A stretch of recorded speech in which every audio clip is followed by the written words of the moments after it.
Hello, and welcome to another episode of Let's Talk About It.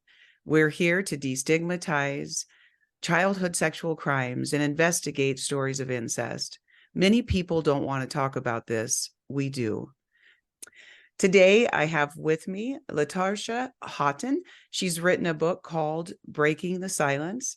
After 30 years of silence, she came out and told her story. That's not an easy thing to do. I'm so excited that she's here, and this will be a fascinating story of father-daughter incest. I also come through that. And so I like to start these, Latarsha, with asking you what your motivation is to be here. People don't understand why we tell our stories, although they get to tell their stories all the time. So if you would just tell us a little bit about, you do so much in this work, and I'm so honored to be with you here today. And I want to thank you for that work that you do. And we'll talk about it at the end of this. But right now, if you could just talk to me about your motivation for all your work around these sexual crimes. When I look around, I see so many hurting women and men. And I used to be that person. And so my heart, when Jesus began to change me and started healing me, he just put it in my heart for me to go back and just share what he did for me with them. Because we all need healing. And until we get to a healed place, we bleed on everybody around us because we don't understand and we're frustrated. But we have to go back to that place of the abuse. And a lot of people don't like to go back to that place because it's so painful. But going back to that place brings healing. And as you heal, you begin to heal other people around you. So I would say that the motivation is sharing with people what Jesus did for me. Awesome. I love it. Very succinct, and same exact reason, by the way, that I'm out here as well. So let's bring everyone into your story. Everybody, that hasn't read your book, Breaking the Silence, it's a fantastic book. She starts at the beginning. Again, generational trauma has been in her family for a long, long time. So if you could just bring us back into your story and tell us with as much as you're comfortable sharing, but just so that people understand your story and what breaking the silence meant for you. Well, breaking the silence was as a young child, I went through childhood sexual abuse. It started off with, younger family members um, having, you know, trying to penetrate me as a little girl, then a female cousin having me doing things with her, which I didn't understand it. And as a kid, you really don't understand these things. You just know that they don't feel right, you know, and then, Right. you just believe that you're not supposed to say anything because you blame yourself for these things that happen to you, which is not your fault. And then I began to be sexually abused and raped by my biological father. And I ended up conceiving a son from that relationship. And I had my son because I felt like that was my escape from Wow. the abuse. Right. So ex explain that to me a little bit more. Your escape from the abuse by being pregnant, you mean? Meaning, I just felt like if I had this child would love me because I just wanted to be loved by my dad. I just wanted to be loved. So I just did whatever he wanted me to do. And having this child, because I just wanted to be loved and wanted that connection, I just felt like if I had my baby and I could get away from my dad, I would just have real love. Mm, right. So I that's when understand. I escaped, and I met a guy. And when I met a guy, I told him I was pregnant. And he was liking me. And, I started having an affair with him and, started dating him. And I ended up having this child. And, So how old, can you tell us how old you were when because you were raised by your grandmother, isn't that right? out to a certain degree. So To a certain degree. I was raised by my grandmother, and then my grandmother ended up going into a senior citizen building where children couldn't be there. So I ended up going with my father and then ended up going back with my mother and then going back with my father. When I was, I think, in a fourth grade, I ended up going back with my father. Okay. I stayed So with my father until I was in high school. gotcha. So you were bounced around with family, which Yes. again, these messages that come through that were not worth a whole lot. I mean, I remember in your book you talking about an aunt who was unkind to you, and you always felt that you were in this place of, not being wanted. So at what time did you go back then to your biological father? In a fourth grade. In the So fourth grade. How old were you?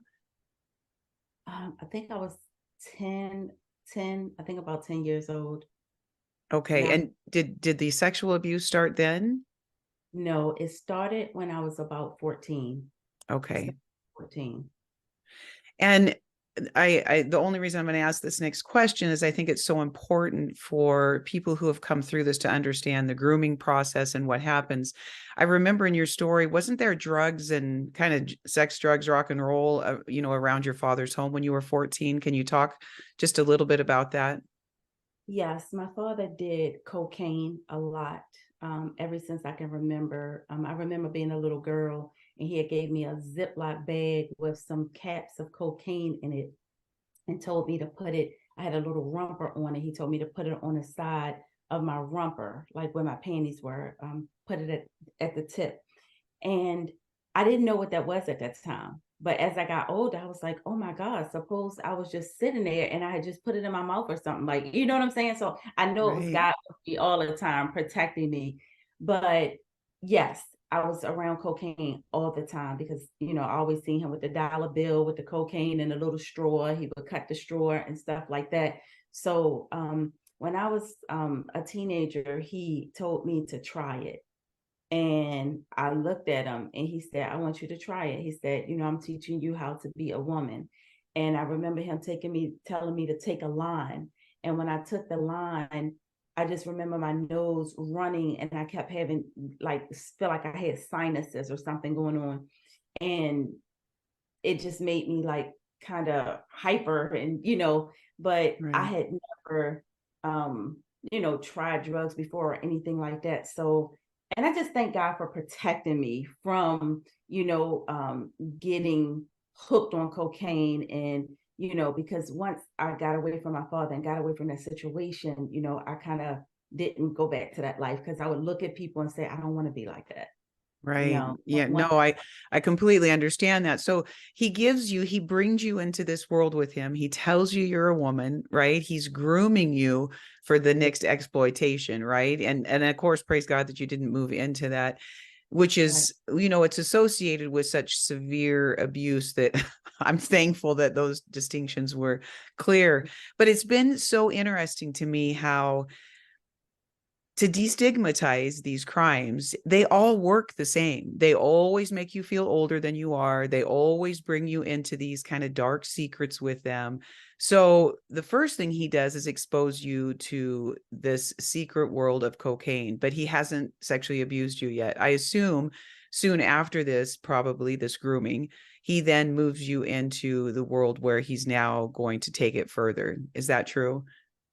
Yes. So when before he started the cocaine, it was more of let me um let me see your breasts to see if your breast is growing properly. Mm. And then it was trying on negligees because he was doing fashion shows and he wanted to see me in some lingerie. And from the lingerie, then the cocaine. So yes, the grooming was, Mhm. coming, following the steps of him, doing the lingerie, telling me he was going to have these fashion shows and I may need to be in some of these fashion shows. And then he would talk about Wow. breast, and I didn't even have any breasts. I did, I didn't have any breasts at Right. all. I didn't start developing until really late. And then he would introduce the cocaine, and then he would start making me watch nasty movies, pornography. Uh, it would be all kinds of pornography, sickening. And then he would introduce me to asking me about fantasies and telling me about different fantasies that he had with, and some of this stuff I didn't even put in the book, but it was, he was talking about the fantasies that he had with two women sleeping together and him. So he was baiting me and trying to Right. lure me into the having sex with another woman and him watching. And he even had another woman to approach me, and I cried and I freaked her out so bad that she didn't even bother me, but he had even had her to come to me one day in my bedroom and naked Wow. me trying to introduce that to me. And then, it built up into him coming into my room or taking my clothes out of the bathroom when I had to come out of the bathroom to go into my Wow. bedroom. Right. He would take all of my stuff out of the bathroom. And when I listen to you and I listen to these stories, you think about, they just break down all the barriers that we have. And, of course, the earlier years where all of this is around your family and the children have most likely been abused and is why, they're doing all these sexual things. But these predators look very much the same, but it's so sad how they break us down and they bring us into the story and they build this kind of complicit bond with us. They want us to believe that we want it with them. And it's just part of the story that I really want people to understand, is because I don't ever want to hear again in my life, why didn't you tell? Why didn't you, these things, it's so ridiculous when you find out how they develop and groom the victims before they ever move into the harm that they take and what they do next. So this starts about 14, and how long then before you get pregnant? It goes all the way up until I'm at age 18. Oh, I'm so sorry. Last year, high school. I'm so sorry. So at Mhm. 18, then you get pregnant. And when Yes. do you learn that you're pregnant? What does that feel like? In my last year high school, I started feeling really sick, real nauseous in the morning. And I kept saying to myself, what in the world is going on? Why do I feel so sick? And I remember marking my calendar and saying I didn't come on. And I said, well, maybe something is going on wrong. Maybe I'll come on next month. And I didn't come on, and I started getting really sick. I had morning sickness so bad. Had it Mm. morning and night. And I ended up going to the doctors and they said, could you be pregnant? And I was like, no. And then they told me I was pregnant. Wow. And so had you had sexual relations with any person other than your father?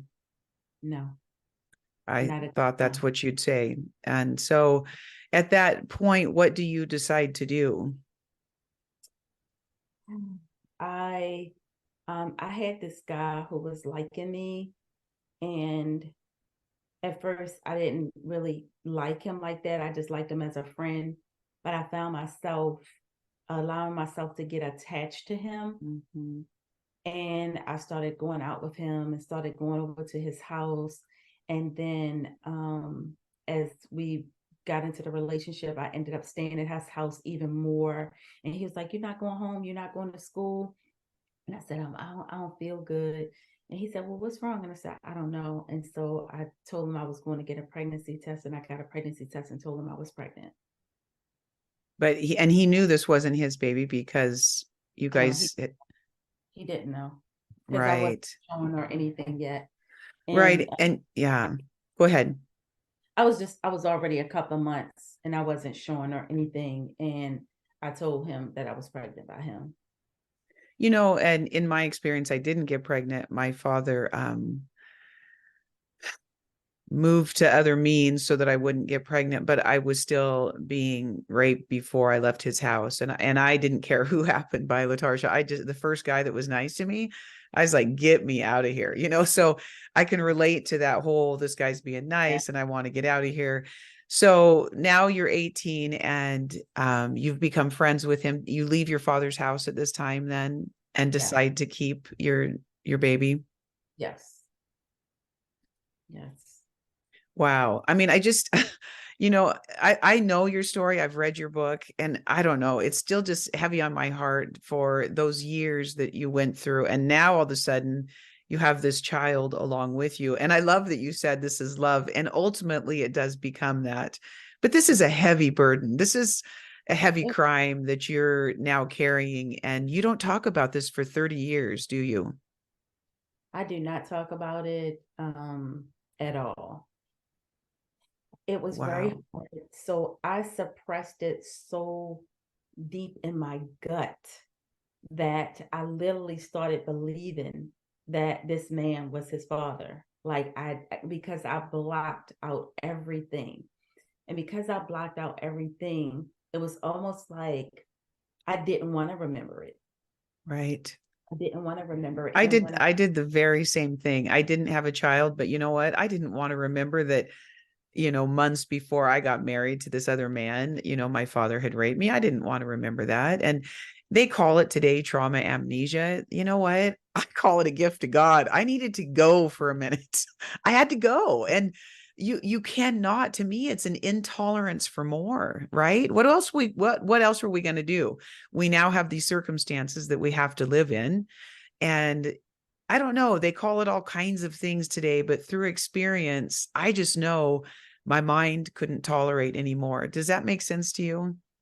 it makes a lot of sense. I mean, you don't want to think about the trauma because for Right. me, it made me feel guilty. It made me feel like I did something wrong. I lived with shame, Right. and it taunted me. So I just put it so far in the back of my mind. And when you said amnesia, I'm like, what did you call it just now and It's again? Say it called again. trauma amnesia. Yeah, trauma amnesia. Trauma And amnesia.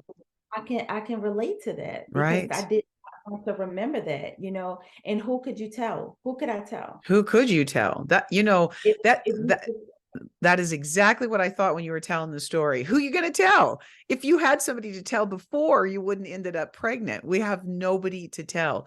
People don't realize there. It's not like all of a sudden the stop sign comes up and says, "I'm going to tell somebody." You've never told anybody since all of this stuff has been happening to you since you were a child. Why would you tell now? You know what I mean? Our voice was taken years and years and years before we got to our teen years, right? Right. And when I wrote my book, I had family members that said, well, why didn't you tell us? Why didn't you tell? They have no idea the trauma that you are going through in the midst of that. First of all, you're afraid. You are Absolutely. afraid to tell anybody in the family because if you already have a dad that can do these things to you, you have no idea what else they can do. Oh, amen, sister. That is the truth. We're Behind terrified of them. We are behind closed terrified. doors, behind closed doors, you have no idea what can happen. And I remember him saying to me, "Do you know what this would do to this family? If you told Right. somebody, well, I might as well kill myself, you know, and just uh, you know, intimidating a kid and bullying a kid, and Right. they make you afraid that if you tell something bad is going to happen. So I lived with anxiety for years. Oh, hugely. It's and and here's the other complicated thing is so there's that side of it. The other side they build in us, particularly when there are fathers, is this kind of weird, horrific love card kind of thing that it's a trauma bond that they create with us. Not only are we terrified of them, but we also somewhere they've made us believe that we're in this kind of love affair with them. And I hate even using that term because we know it's horrific abuse, but they've so distorted reality to us that I did think my dad loved me. I did think that he, even though he was horribly abusive, I'd seen him, murder somebody. Weirdly, I always talk about this weird love commingling in there because a child, when we don't know anything else, when nobody's ever been kind to us, when nobody's ever shown us what protection looks like, what mercy looks like, that when you say no, somebody might listen. Right. Because we don't know these things, it's a love hate mixture and fear. Does that, can you talk about that at all? Oh my goodness. Yes, I can. Right? It's complicated, It's very complicated because my dad could do no wrong. right? I heard about my dad doing things. I remember a cousin saying, you made me suck you off when I was a little girl. And I Mm, was really little, but for some reason that trauma stayed in my mind and I never forgot it. mhm. And I hated her for saying that about my dad for a long time because my dad could do no wrong in my eyes. I loved my daddy. I thought that, my daddy was he was the man, like this is my daddy, I'll run down the street, I'll leave my tricycle and run down the streets, I'll jump off the step and jump in his arms and he would catch, so you have that bond already, but then when it starts happening, how can you turn your love on and off like a light switch? Right. That's a beautiful way to put it. It's very true. You It's your can't. God-given right to love him. Right. And you can't turn it off and on. But these Right. emotions, this abuse that's happening, and this is what makes it complicated and it makes it frustrating because should I hate him now? Should I Mhm. continue to love him? I have to listen to him because if I don't, there are going to be consequences. So it was almost like I had a love-hate relationship for him. Absolutely. This- I absolutely. It's so complicated. I had a comment on my audiobook and a man said, I cannot now, want to be on Jody's side because she should have shot her dad and instead she wants to hug him. And Latarsha, you will understand the complication in any father-daughter incest or any of those things, mother, son, all of those. And there's a lot of that too. It's incredibly complicated how this love card, it's almost the very last card. My children, unfortunately, I picked an abuser. He, raped my children. And I told them the hardest card you're going to have to play to get free of this guy is the love card, this love that you hold for them, because a child wants to love them. And then they bring you into this secret collusion with them that somehow you're in this secret collusion by your own will. This is not an act of your own will, but they've damaged our mind in the way that we think in such a deceitful, deceptive way that we do feel in cohorts with them somewhere. You know what I mean? And that's the shame. Like you kept a secret for 30 years, Latarsha, 30 years you kept that secret because of the schemes that he played on your soul, on your spirit, and on your mind. And this is what I mean when I say to destigmatize these crimes. These children are so blocked and they cannot see the truth that I pray that with these stories, the telling of these stories, if you're listening and we understand what it feels like to want to love your abuser, to want to hide for your abuser, but the other thing that we understand today is that there is no love with these abusers, none. This is not love. This is 100% from the pit of hell. It is not love, and it is hurting you, and you have to tell. So, Latarsha, now I had to say that because it's so strong, and they keep us stuck with this for so much. So, these are tools that we use to survive, right? Trauma amnesia, the trauma bonding. We have to learn how to uncoagulate our mind around the lies that have come into it. What Yeah. other things do we use? For me, I used religion when I was young, from 18 to 35, when I was married to the kid's dad. My father was religious. He would do Bible study in the front and rape me in the back. And so I kind of stayed in his religion. I didn't start drinking until actually I came out and found Jesus, and kind of the truth hit me, and it was overwhelming to step into the truth. But I was 35 before that started happening. So what other tools did you use? Now your son's born, so you've put your trauma behind, or you've blocked it for a minute. It's not behind you, right? Because we carry it with us. So let's state it accurately. But now your son's here. What other tools did you use to make it through that next many years of silence? Well, I would say that sex, I think, became my addiction. Mm, I feel like because I didn't know how to tell men no. mm-hmm. Right. And I felt like if I had sex with them, that would help them to be drawn closer to me and would love me. And I felt like it helped me to be in control. Right. I felt like I was the one in control at this point now. Like, okay, he was controlling me, but now I'm controlling this situation with sex. and I didn't know how to say no. So whenever somebody wanted to sleep with me, I just, would just do it because I didn't Right. know how to say no. I didn't know that I was worthy enough to set boundaries. I didn't realize that I could say, no, I don't want to do that. And I'm not going to do it, you Right. know. So that was one of the ways that I was coping. I wouldn't say there was tools. I would just say it was coping skills. Right. Right. It's this right. It's a coping skill.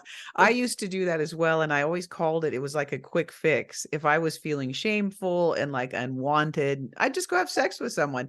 And for 30 seconds, it made me feel good until I did it again. So I completely understand with that. But what other coping things did you use? I think many of us use that, by the way.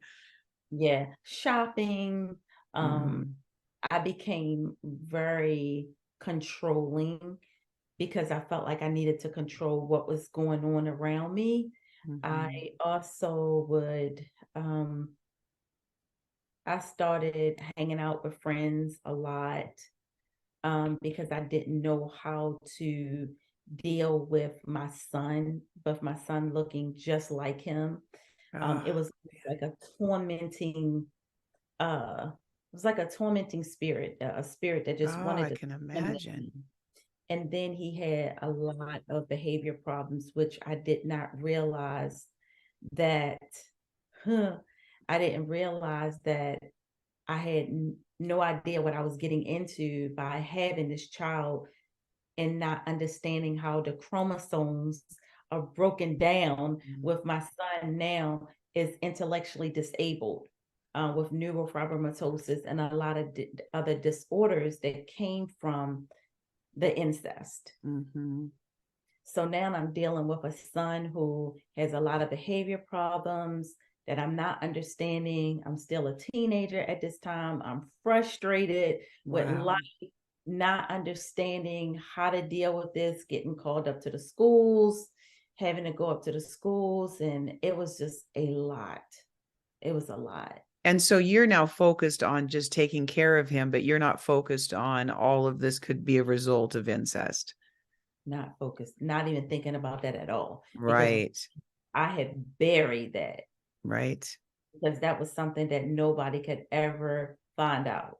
So this is Right. scary. I'm going to, neurologists, and they're saying, "Were you doing drugs when you had him?" And Oh, I'm like, wow. "What? No." And that's the first thing they think, that because this child is have a disability, they automatically think that you're using drugs, and I wasn't using drugs at all. Right. I want to read this part in your book. If you have not read um, Latarsha's book, you should get it and read it, Breaking the Silence. It's a fantastic book. In this chapter about suicide counseling and silence, she writes, a 302 is a civil warrant authorized by a physician or police officer, sometimes at the request of a concerned family member or because of one of several incidents, to take an individual to the nearest emergency room for immediate psychiatric evaluation. And then she says, the night I walked out of my doctor's office, the police came knocking on my door. Take us to that moment, Latarsha, where now you've blocked it, you have the son, but clearly all of these blocking coping mechanisms are not working, and you've attempted suicide a few times. Is that correct? Yes. Go ahead and talk to us about that. I was very suicidal. But this is not my story. This is yours. So talk about that, please. Well, it was a time in my life when, because I never got healing from the abuse, I started attracting bad relationships, because, we attract what we are on the inside, broken. And I was, going through a lot with my ex-husband, a lot. And um I just got so tired. I was just tired. I was just Mm. tired of just life. Like I just felt like it was just being dumped on me. Everything was just being dumped. Everything, from a bad marriage, from my childhood, going through stuff with my son, going through stuff with my daughter. It was just so much. And I remember taking some pills one day and had to get rushed to the hospital. And I stayed in ICU for 3 days. And after I stayed in ICU for 3 days, I ended up, they ended up transferring me over to a mental ward. For me, I sat there and I just remember crying and saying, God, it got to be more than life than this. It's got to be more than life than this. And I just remember, you ever heard of somebody said, I'm tired of being tired? Yes. I'm sick and tired of being tired. That's where Yes. I was in such a dark place Mhm. because going through that type of trauma is very dark. Very And dark. it's so dark. And even for a person to want to abuse your own child is a very dark place. And Yes. so then the child comes into this dark place with you, and you feel like there's no freedom. Like, when will I ever get out of this vicious cycle of abuse? So as I began to sit there, I cried and I just said, God, please, I just need some light at the end of this tunnel. And after I got out of the hospital, God started giving me divine connections for me to get the help that I needed to get to the other side of that pain and that abuse. That's awesome. Before we talk about that, and we certainly will. And again, I just have to stop and say from my heart, I love you and I'm so sorry. You know what? We went through these things and God has made us incredible women, but I still want to say I'm sorry because you know what? Those years are so hard. You can look at us today and not know those years. Those years are tragic and horrible. And I can remember wanting to drive a car. It was the first time I ever had access to anything because my life was so controlled from the time I was born into these parents. I never had any freedom. So when I got in a car, it was the first time I thought, I'm going to drive this car 100 miles an hour and crash into that wall because I didn't have any other access to kill myself. So I understand. And the years are dark. And we will get into your story in a minute, but I want to go back and talk to you about where was God when you were a child? Where was God when your mom didn't want you? Where was God when your mom and dad both walked out? And where was God when the children were molesting you? Can you talk to us in a very real way about where was he in those years? I was very frustrated, but one of the things, and I had to go back down memory lane one time. I remember being, I remember being in um, elementary school, and my mother used to go to church a lot because this is when she had moved back from Detroit, Michigan. And she would take me to church all the time. And I would go to church with her. And I would come home from church. And all of these kids would be sitting outside and on the ground. And I remember looking at them and I would be preaching the word of God, everything that I had learned at church. And they would be sitting like an Indian style and just listening to me. And when I thought back to that time, I was like, wow, God was with me all the time. I remember late at night having to walk from like one aunt's house to another house. And it would be really late at night. And for a kid, like people don't let their kids walk at night like that, Right. but I did. But I always felt the presence of God with me for some reason, always. And even in those dark moments, I would remember praying in my mind, saying, God, please don't allow me to, you know, get hurt or don't allow this to happen. But when this situation was happening, it almost felt like there was no God to me. I don't know, like I didn't understand it. Mm. Um, I had stopped praying. I had stopped praying. I wasn't, my mind wasn't going back to those years of me always saying, where God, where are you? Please be with me. I feel scared. But in this situation, it just almost like it went blank for me Hmm. Wow. in in the moment, in the moment. But it Yes. wasn't until I got through it, when I look back on it, I can see where God was. But it does feel dark. And you said something that's so clear. I have a personal belief that this is the best crime Satan has, because when you come to a child before they know anything and all they know is, I could see red slits in my father's eyes. I'm sure both of my parents were demon possessed. People don't like to hear that kind of thing. I'm here to talk the truth, or I might as well just go home. They were both demon possessed. I knew darkness before I knew God. But when I was 4 years old, Latarsha, I was actually not even four yet. And I was in this house after a rape.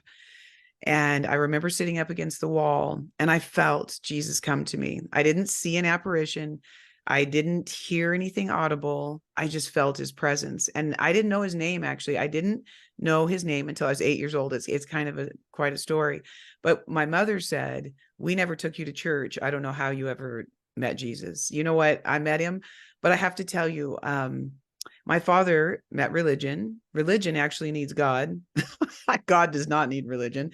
And Yeah. so when dad brought religion into the house, my Jesus voice was the same for you. Like, it was just darkness. I remember leaving dad's house when I got married at 18 and looking up to heaven and saying, "Fuck off. I want nothing to do with you," because I was in such confusion about good and evil. So tell me then, so let's go back into your story where you talk about, now I'm leaving the suicide watch, I'm leaving this ward, but God puts people in my life. So you kind of have all these years, which is mirrors very much. I understand this so much.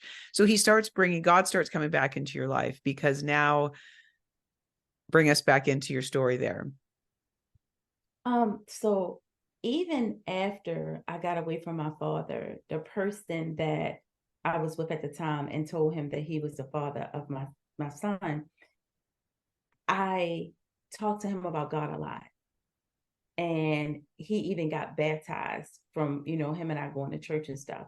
But again, like you said a major word was religion. And that's what I had learned, religion. Right. I Me did not too. really understand Jesus yet. Right. I understood religion. Read your Bible, go to church, read your Bible, go to church. Right. Not That understand, spirit from darkness, by the way.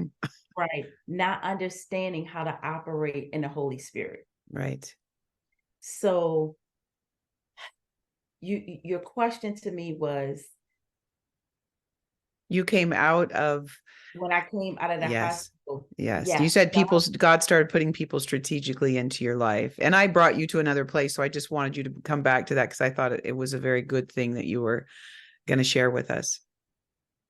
well, so when I was praying at night, I said, God, it's got to be more than life than this. I've been going to church all my life. I've been reading my Bible, trying to understand the Bible, trying to understand how to be obedient to the Bible and all of these things. And this is what you learn as a kid growing up for some people, Mm-hmm. but it was the Holy Spirit that I didn't understand. It was, Right. that Jesus moment, right? Mm-hmm. And he started giving me divine connections. I started hearing him, saying, you know, things will be better. I would pray to him and say, God, if this is your will for me to get this divorce, please reveal it to me. He revealed it, and I Mm-hmm. was like, okay, I'm getting this, and then he gave me a spiritual mom that really, really helped me to learn my true identity in Christ, my That's true awesome. identity. And you said something, and I definitely want to piggyback over to it. Go right ahead. Okay, when you talked about as a child, the enemy wants to get us at a very young age. He loves Yes. to get children at a young age. Yes. This is why it's so important for us to break the generational curses and Yes. speak up and be that voice and teach our kids. Because if we don't, it will happen from generation to generation. And the enemy is very strategic. He's so strategic that if he gets the child at a young age. As you begin to get older, you'll still be in that darkness, and he's stealing your destiny from you. Everything Yes. that God had planned for you, everything that God had in store for you, he is stealing it. But when you break the generational curses, God will double your portion. And people don't understand that we have to break the generational curses. We have to speak up. It's going to make people in your family feel uncomfortable. It's going to Right. make that person feel uncomfortable. But if you are operating in the spirit and you are doing what God is calling you to do, you will be able to stand up for yourself. God will give you a backbone you never thought you had. I did not have a backbone. Yeah, I If didn't either. this 10 years ago, I don't believe that I would have been able to stand up to people, especially when they call me and say, well, why did you write that book? Well, why did you put the family stuff out here? Because I did Mhm. it because this is what God is calling me to do. Because Right. going through that type of abuse, I had became a people pleaser. I needed Yes. everybody's approval. I needed everybody to do these things. And this is how the enemy strategically get in your life to destroy you. He is out to kill, steal, and destroy. He That's wants right. us off of our A game. He doesn't want us doing the things that God has already planned and predestined for us to do. So he's stealing that because he was kicked out of heaven, because he had no life, and now he doesn't want us to have a life. Amen, sister. That's all I can say. It's so true. And so with that, how we fight back is with our voice. And the Bible talks a lot about it. I always call Jesus the first freedom fighter that hit this planet. And that's a perfect segue into your story about, so 30 years you're silent. God steps back into your life. Tell me what precipitated you saying, this son and myself share the same father. What were the circumstances around that when you For finally me, told? why are you telling now? Why are you telling us now? How do we know this is true? You get backlash from speaking the truth because people don't want to accept the truth. They rather believe a lie than hear the truth. Oh, it's so true. I don't get that, because I They think they want to stay in their silence and in their darkness and in their secrets. That's why that's my personal, I think it's a strong, they want you to be quiet. I remember my counselor said, Jody, your family doesn't hate you. They just want you to be quiet. Right? because when you speak truth, you are stirring the pot for That's them, right. That's right. and they don't want to deal with the things that they had, the darkness in the dark places that they were in. Right. Who did Like, you first tell, Latarsha, that your son was your father's?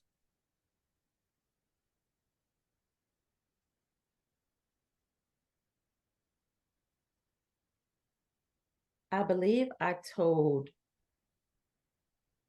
Tracy, which is the person who I told him he was the father. Oh, okay. When I started getting into church really heavy and talking about walking in your truth, and I wanted to be set free. And so I told him. And when I told him, he said, I already knew. Oh, oh, wow. And he said, "Ma'am, Wow. we knew." He said, we he said, I never wanted to hurt you. He said, and I don't ever want you to change the birth certificate. He said, I am his father. What love. I mean, right? I Wow. felt it was God giving me a kiss. I felt like because I had to have the courage to go to him and say this. And I'm just crying, snot crying, and you know, Right. sorry, and I'm a Christian now, and I just want to tell the truth, and I don't want to live a lie. And he just looked at me and he hugged me and he said, I already know. I just Wow. it was God just giving me a kiss on the cheek.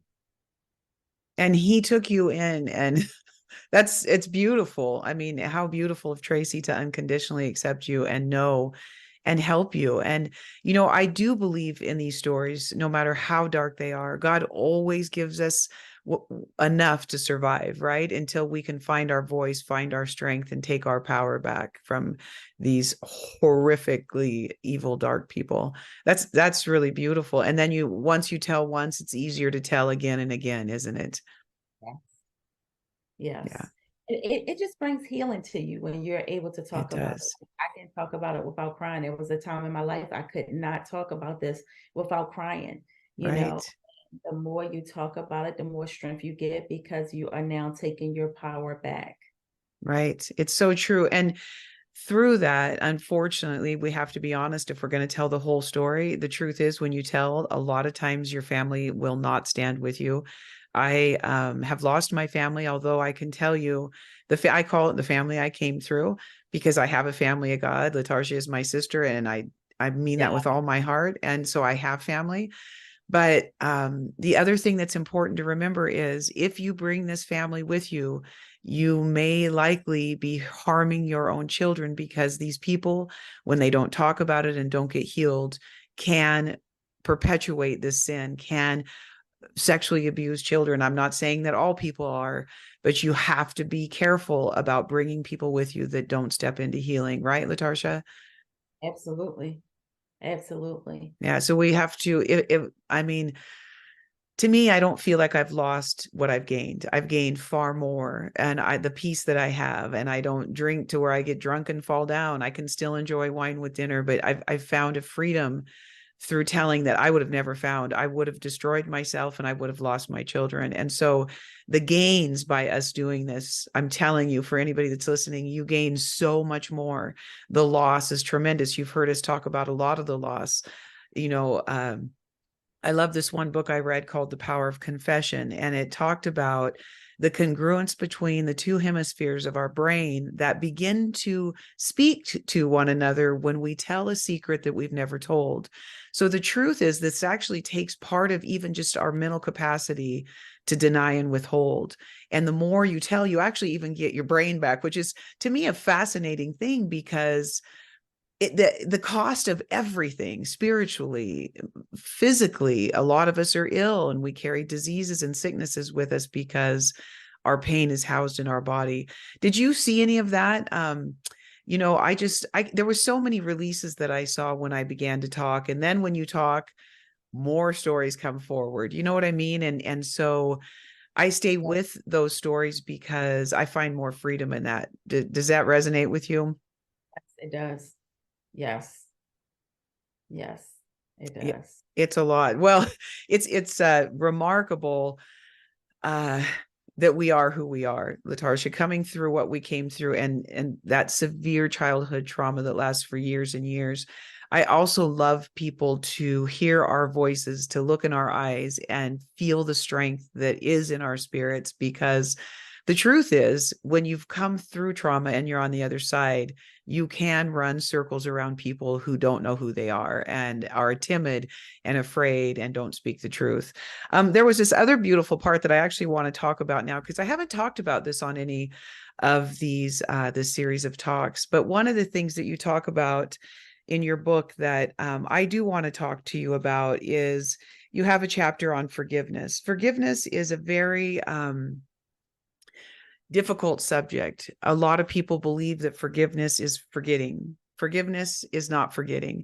But could you talk to us a little bit about that chapter that you wrote on forgiveness and what that feels like and how that looked out in your life? Did you go back to your father and did you confront him? Did you forgive him with your voice? What did that look like for you? Ooh. That's big. So for me, I went back to my dad and I said, I got the courage. I was all pumped up and I said, I'm going to go talk to my dad because I'm going to tell him how I feel. Right. So I get to the house and I said in my heart that I forgiven him. And before I went, I said, I'm going to forgive him. When I went to his house and I said, Dad, I said, I really need to talk to you. And I went in and I said, you know, what you did to me, you really destroyed my life. I said, Tracy is your son. And he said, You're crazy. You're crazy. You're crazy just like your mother. And then he told me, do you know if you told the family this, what this would do to this family? And I'm sitting there looking at him saying, dude, do you realize what you've done to my life? And all you can think about or worry about is the family. But I didn't say it because remember, I was still suffering in silence. Right, right, I right. hadn't broke my silence yet. So after he said that, I got quiet and I left out the door. He said, you need to leave. You need to leave. And I just walked out of the door and I never talked about it again for years. But Oh, wow. I didn't realize that I didn't realize that I was still bitter. So It was years before you told anybody, you did go and confront your father. did go and confront and tell See, and come. this goes back to many times we do remember more than we tell, but we try to keep it blocked, right? But continue on. So after that, I told my dad, I said, it wasn't until I started going to therapy and my therapist was helping me to get in touch with where I was. And as I was going through my healing process, I realized that I did not like wearing pajamas. I would Mm, always find myself in sweatpants and t-shirts or jeans, and I would just fall asleep. I would ball up and fall asleep without putting on pajamas. And it was because I was sleeping shorts, and I always wanted to sleep in clothes, but pajamas just was kind of weird for me because I knew what would happen if I put on a nightgown. I knew, what would happen. So I felt like I was giving him easy access. mm, And it wasn't until I said, you know what? I need to release my father. I need to release him. So the only way I was able to release him was to come into his world, meaning I thought about when he was a little boy. My grandmother had 14 children.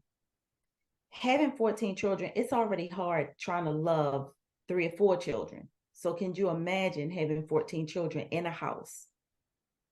There had to be some abuse there for my father to think that this was okay. mhm. I had to think about my childhood growing up and things that had happened to me as a kid. Something happened to my father, and he never got the help that he needed. Right. And his world began to become darker and darker because he never tried to get any help. And then the drugs did not help. So he was doing these drugs because he was numbing some pain for some things that he needed healing for. This is how I came into his world and said, wow, I can only imagine what life was like for him as a kid. He never got any help to understand what he was doing. Now, I'm not saying I do not condone bad behavior, right? And I'm not going to make excuses for bad behavior by no means. But I had to come into his world as a kid for me to be able to forgive him and let him go. And once I was able to forgive him, I started praying for him, for God to have mercy on his soul, and that God would allow him to change. And then as I began to go through this forgiving piece, I started writing letters. I didn't give him the letters, I just wrote them to get them out from me. And Mhm. so I had to start writing letters telling him how much I forgive him. And then I would just get rid of him. I didn't give it to him, but I needed that freedom for myself. But it was almost like when I forgave him, it was like a heavy burden had lifted up off of my shoulders. And I could feel myself taking back all my power because now, after I started forgiving him and started releasing him, I started getting parts of me back. I was able to wear pajamas. I became a pajama junkie. I began to be able to speak up for myself. I began to tell people no because I had relinquished that power to him. So this is Mhm. why I wasn't able to tell people no. And this is why I was trying to people please people, because I always wanted to please him. If I got a Right. that you should have gotten an A. So I never felt like I measured up to nothing, you know? And so Right. or that I started to forgive him, I started getting pieces back for myself. And You I know, was go ahead, I'm and sorry. no, it's beautiful. And listening to you, it's like what I hear you saying is by me seeing his humanity and his sin-ridden state, bringing some understanding around that, what it did was it plucked you outside of his world. You separated yourself from him. And I always said that I was in my father's back pocket, and they make us commingle or meld with them. And so we don't even see ourselves separate. And I think it's beautiful how you actually just brought the design of forgiveness is truly to separate us from our abusers, because we see ourselves in the story commingled with them. They've made it that way. They've made us believe this, but it separates us is what forgiveness does. That's you and this is me. And I remember that UCU thing that I say. And I remember, I know it was an angel that sat down one day and wrote on this piece of paper, you see you, Jody. And it's what you were just saying, because we're so focused on other people that God can't speak to us. God can't. And you just said, as I forgave him, I got pieces of myself back. So it allows us to separate ourselves from our abuser, and it allows God to bring the focus on us, and it removes our focus from them, because so often we see them with all the power and we just can't take our eyes off of them. I think it's a beautiful way to look at the design of forgiveness. It really is to take our eyes off our abusers and just release them to the hands of God, right? Yes. Yes. That's Oh, beautiful. That's really beautiful. I want to read this one line in your book where you write about your son. It's right here, and it's so beautiful. She says, "My son taught me love in such a deep and profound way. I can say my son is every image of me. He will give you the shirt off his back. If he sees you cry, he's going to cry with you. If he sees someone hurt, he wants to make them feel better. He's extremely funny and loving."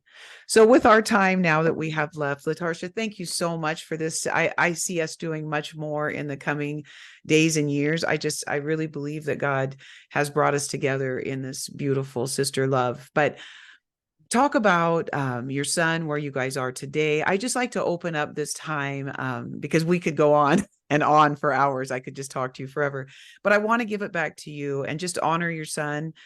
He was a byproduct of this, but I love that the tribute that you gave to him. Anything that you want to leave that maybe we didn't talk about that's important to you. If you want to talk to us about the work that you're doing today, you do conferences. I've seen you on the news. I'm just so proud of all the work that you're doing, and God's strength be added to you. Just close us with any final words or anything that you'd like to say. But I did want to honor your son because he deserves that place.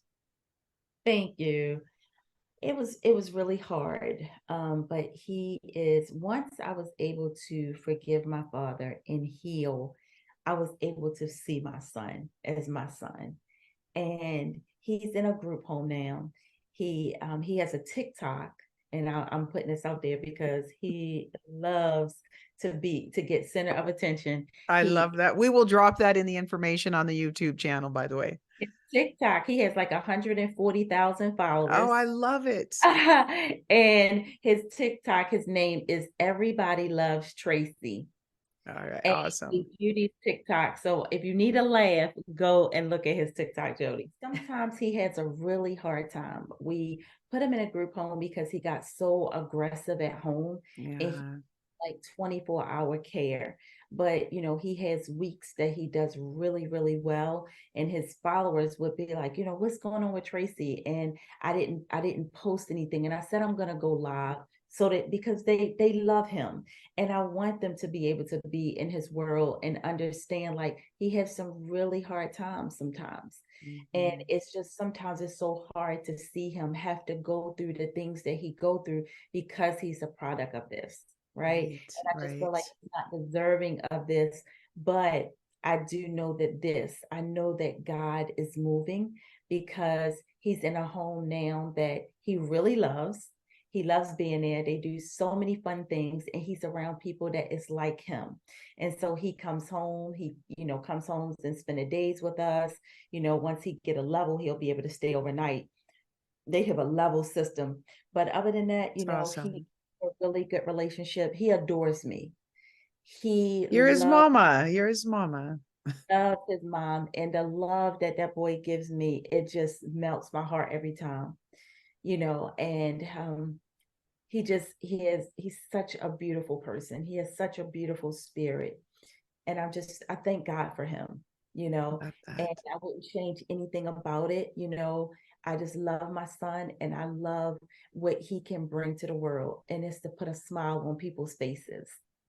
And And I'm right, he's a gift. He's your family. And you know what? As we've lost some family, God keeps our family by us. And I think about my girls and my grandchildren, and they're our family, right, Latarsha? And we do have family around us, and God will even build that more. Thank you so much for being with us here today. And I'll see you next time on Let's Talk About It.